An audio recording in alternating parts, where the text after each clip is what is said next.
Olá pessoal, bem-vindos novamente ao nosso curso de Python básico.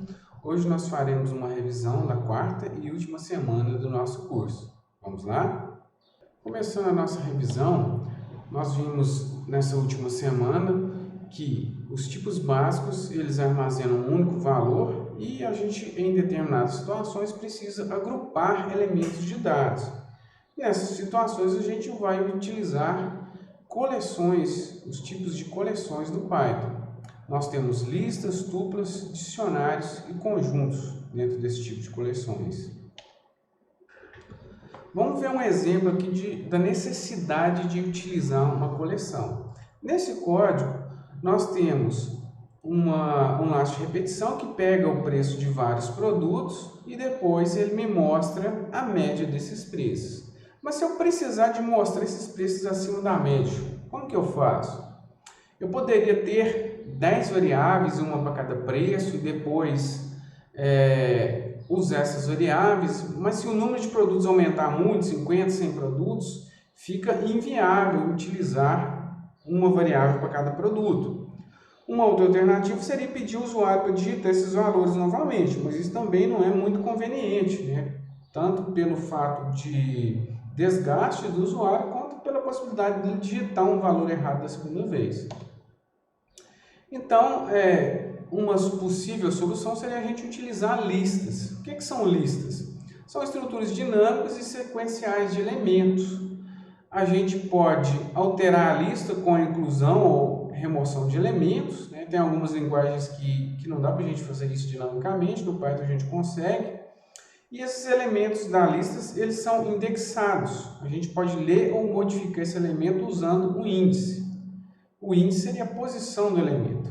Vamos pegar como exemplo essa lista aqui que tem 6 elementos. A numeração das posições começa com 0, né? Então na posição 0 temos o 40, posição 35, 1, na posição 4 nós temos o número 10, né? Posição 1, número 35, posição 4, número 10, e assim por diante. Vamos voltar no nosso problema e tentar resolvê-lo utilizando listas. Como que eu faço? Eu declaro listas utilizando colchetes. Então aqui, declarei uma lista de preços, minha soma vale 0.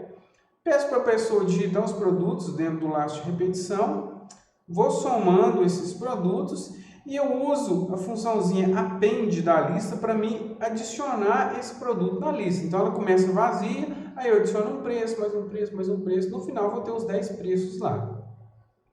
Aí eu tenho a média, né? Posso mostrar esse preço da média e depois eu vou listar os produtos que estão acima da média. Como que eu faço? Eu pego um laço de repetição, para cada preço que eu tenho lá dentro da lista, se esse preço for maior do que a média que eu já calculei, eu mostro esse preço na tela. Então, não precisou da gente utilizar variáveis ou digitar de novo. A gente conseguiu guardar esses dados dentro da lista para usar posteriormente.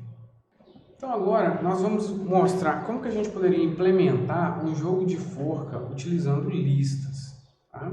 Nós vamos criar algumas funções aqui e depois a gente junta todas elas para a gente ter o jogo completo. A primeira coisa que a gente vai fazer aqui é uma função de validar palavras. A gente vai fazer um jogo de forca mais simples, então as nossas palavras elas só terão letras de A a Z sem nenhum caractere especial. Então, o que eu faço aqui? Eu vou percorrer todas as letrinhas da minha palavra que eu recebi na função, usando o for. Vou testar se tem alguma letra menor do que A ou maior do que Z. Se tiver, já retorna falso. Se eu percorrer ela todinha, não der nenhum problema, retorna verdadeiro. Observem que a gente está trabalhando aqui com a palavra, que é um tipo textual, de forma parecida com uma lista. Isso porque os tipos textuais eles funcionam como listas também, listas de letrinhas que eu tenho ali dentro. Então funciona de forma parecida. Muitas coisas funcionam de forma parecida, como por exemplo, percorrer essas letras ou acessar uma letra em uma determinada posição, como se fosse uma posição da lista. Isso é de forma similar. Nós temos aqui uma funçãozinha chamada novo jogo, né, que pede como que vai funcionar o nosso jogo da forca. Um usuário digita a palavra e o outro tenta descobrir, 2 jogadores. Então, quando o jogador for digitar uma palavra, o nosso jogo vai chamar essa função novo jogo, pede para digitar essa palavra, né, não usar espaço nem caractere especial. Eu pego a palavra, dou um upper e um strip nela, para quê? Para ficar maiúscula, esse strip serve para tirar os espaços. Então tem a palavrinha aqui. Chama a função valida palavra, para ver se realmente essa palavra é verdadeira, ela é válida, né? Se for válida, eu retorno ela. Se não for, eu vou dar um print aqui para ele, falando que é inválida, e para ele digitar novamente. Aqui nós temos uma função chamada tem letra, que vai fazer o quê? Vai percorrer a palavra para ver se essa letra está lá dentro da palavra. E ele recebe também um terceiro parâmetro, que é o letras tela, que vai ser uma listinha que vai ser inicializada com posições vazias da palavra, né? Tracinhos ali para a minha palavra. À medida que a pessoa for descobrindo, eu vou lá e troco o tracinho pela letra correta da palavra. Então, como que funciona essa função? Eu suponho que eu não vou encontrar a letra na palavra, deu encontrado valendo falso aqui. Vou percorrer as letrinhas da minha palavra. O detalhe é que a gente está usando o enumerate aqui para percorrer. Então, aqui em cima, eu percorria letrinha por letrinha. Aqui eu estou percorrendo letra por letra, né? Estou chamando de caractere aqui para não ser o mesmo nome do parâmetro que eu recebi. Então, estou percorrendo caractere por caractere. O enumerate ele retorna para mim, quando eu estou percorrendo, a posição e o caractere que eu estou percorrendo. Beleza. O que eu faço aqui? Eu verifico se esse caractere atual é igual à letra que eu recebi. Se sim, beleza. O meu encontrado é tu. Encontrei a letra na palavra e vou lá no letras tela e troco o tracinho que está naquela posição pela letrinha, né? Letra A, letra O e assim por diante. E no final eu retorno encontrado, né? Se eu tiver encontrado aqui dentro, vai retornar verdadeiro, se não, ele retorna falso. Criamos também uma função mostra jogo, que simplesmente mostra o estado do jogo na tela, né? Eu recebo letras tela, aqueles tracinhos e as possíveis letras que já foram descobertas, as letras que o usuário já digitou e os erros que ele já cometeu. A quantidade de erros. Esse primeiro print aqui é só para colocar 100 linhas em branco, aí depois ele mostra as letras na tela. Aqui eu estou usando uma funçãozinha do textual aqui, ó. Aqui eu tenho um textual vazio, um string vazio, e dou um join para quê? Ele vai usar esses string vazios para concatenar cada letrinha que eu tiver na lista. Como é um string vazio, as letrinhas vão ficar todas juntas, eu vou ter um string aqui com todas as letras digitadas e erros. Temos aqui uma função valida letra, que ela vai ser usada durante o jogo. Quando a pessoa digitar uma letra, eu vou verificar se ela digitou uma única letra, né? Se não for uma única letra, retorna falso. Vou verificar se ela digitou uma letra entre A e Z, né? Se for menor que A ou se for maior que Z, eu não considero. E se for uma letra que a pessoa já digitou também, eu não considero. Então, para essas situações, eu retorno falso. Se não, né? Se não acontecer nada disso, eu retorno verdadeiro, porque essa letra é válida para ser usada no jogo.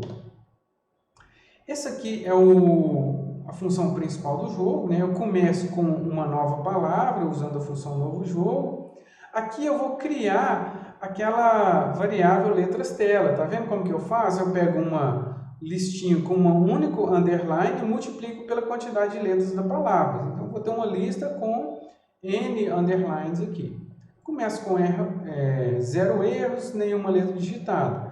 Esse aqui é o laço de repetição principal do jogo. O que eu faço cada repetição desse laço? Mostro o jogo, pego uma letra. Se a letra não for válida, eu uso um continue para mim ir para a próxima repetição do laço. Não faço mais nada. Caso contrário, essa letra entra aqui nas letras digitadas. Vou verificar se essa letra existe lá. Ó. Se ela não está lá, né, not tem letra, lembrando que essa função retorna booleano, então quer dizer que a pessoa já errou, né, eu contabilizo mais um erro. Se atingir 5 erros, ela perde, eu finalizo. Se não tiver mais nenhum underline lá na minha listinha de letras, então eu falo que a pessoa acertou e termino o jogo, né? Aqui só para chamar a função principal. A gente viu também as tuplas, né, que são estruturas usadas para agrupar uma quantidade fixa de elementos. Então, as tuplas não são iguais às listas, que são dinâmicas. A gente faz a especificação separando esses elementos por vírgula. Se tiver um único elemento, eu tenho que pôr uma vírgula no final. Normalmente, a gente coloca essa lista entre parênteses, só por questão de legibilidade, né, essa lista de elementos. E as listas são recomendadas quando a gente tem quantidades fixas e pequenas de elementos, não começa a ficar complicado de utilizar. Aqui nós temos um exemplo bem simples, onde a gente usa uma tupla para representar uma data, né, com ano, mês, dia. E aí eu pego duas datas e comparo, retorno a data mais recente. Nós vimos também os conjuntos, que são coleções não ordenadas de elementos, né? O que é o detalhe do conjunto? O importante não é a ordem do elemento lá dentro, quantas vezes ele aparece lá dentro. É simplesmente a existência dele dentro do conjunto. Esse elemento existe ou não. É como na matemática, né? A gente não tem elemento repetido nos conjuntos. Aqui nós temos algumas operações comuns com conjuntos, né? Então, interseção, união, se um está contido do outro, né? Subconjunto, superconjunto. Aqui nós colocamos 3 conjuntinhos de exemplos, fazemos algumas funções e aqui a gente tem o resultado, né? Então, interseção do S1 com S2, o que eles têm em comum? Só o 4. União do S1 e S2, né? Então, tudo que tem nos dois conjuntos, sem repetição. A gente também tem algumas funções para verificar se tem um elemento dentro do conjunto, a gente pode usar o in, por exemplo, posso adicionar elementos com add e remover com remove, passando aqui o elemento, né? Claro que se eu tentar remover um elemento que não existe, vai acontecer um erro. Nós vimos também os dicionários, que é um tipo especial de coleção com mapeamento chave-valor. Ou seja, para cada chave eu coloco um valor lá dentro. A chave deve ser um tipo imutável. O que é um tipo imutável? A lista, lembra que a lista a gente falou que ela é dinâmica, ela pode alterar? Então a lista não é um tipo mutável, né? Tipo imutável são os tipos básicos que a gente já viu e alguns tipos de tuplas também são imutáveis. Aqui tem algum exemplo bem simples, né? Um dicionário vazio. Aqui eu estou colocando um dicionário de letras, né? Falando que para a chave 1 eu tenho a letra A e assim por diante. Eu posso alterar e adicionar chaves usando o colchete aqui, estou adicionando a chave 4, porque ela não existia. Agora aqui eu já estou alterando porque ela já existia. Se eu tentar acessar uma chave que não existe, vai dar erro também, né? Aqui para dar um print para mostrar. Vamos ver um exemplo mais interessante mais adiante. Aqui nós temos algumas funções, né, úteis aqui de dicionário. Limpar, copiar, retornar as chaves e valores do dicionário, retornar só as chaves, só os valores, remover um item, né? Atualizar um dicionário usando outro dicionário. Então, algumas funções interessantes aqui. Vamos ver um exemplo para a gente finalizar utilizando o dicionário. A gente vai simular um caixa de supermercado, né? Então, a gente começa inicializando o código aqui com algumas variáveis globais aqui, né? Simplesmente a gente vai usar isso aqui para a gente colocar algumas chaves lá nos dicionários, né? A gente vai ter uma chave aqui para descrição, para estoque, para preço, né? de produtos. Então, a primeira função que a gente fez foi o quê? O cadastro de produtos. Então, eu peço para a pessoa digitar um código de produto, eu recebo aqui um dicionário de produtos, eu verifico se esse código já existe. Se ele já existir, eu vou pegar esse produto que está lá, e aí eu peço para a pessoa digitar simplesmente o estoque e o preço desse produto. Tá vendo? A gente está usando aquelas descriçõezinhas aqui, ó, textuais, né? A gente pode usar uma chave textual para dizer, ó, o estoque do produto é esse valor, o preço do produto é esse. Se o produto não existir, a gente pede para a pessoa digitar um nome para esse produto, eu crio um dicionário já aqui com só a descrição e eu pego o dicionário de produtos que eu tenho e adiciono o produto lá dentro. Então aqui na verdade a gente tem um dicionário de dicionários, ou seja, para cada produto eu tenho um dicionáriozinho que vai ter o quê? Descrição, estoque e preço. E eu tenho um dicionário grandão que guarda todos esses produtos dentro dele, esse dic produtos aqui. A gente cria uma função de listar os produtos, ela recebe o dicionário de produtos. Se eu não tiver nenhum elemento lá dentro, eu falo que não tem nenhum produto. Se eu tiver elementos lá dentro, o que eu faço? Ó, eu estou usando a funçãozinha itens para me pegar a chave e o produto. Aí eu vou mostrar na tela o código, né, desse produto e o dicionáriozinho com o produto completo. Peço para a pessoa pressionar um Enter para ela voltar lá para o menu principal. Depois a gente vai ver o menu principal. Aqui eu estou fazendo uma venda de produto, né? Eu recebo quem? Eu recebo o dicionário de produto e uma lista de vendas.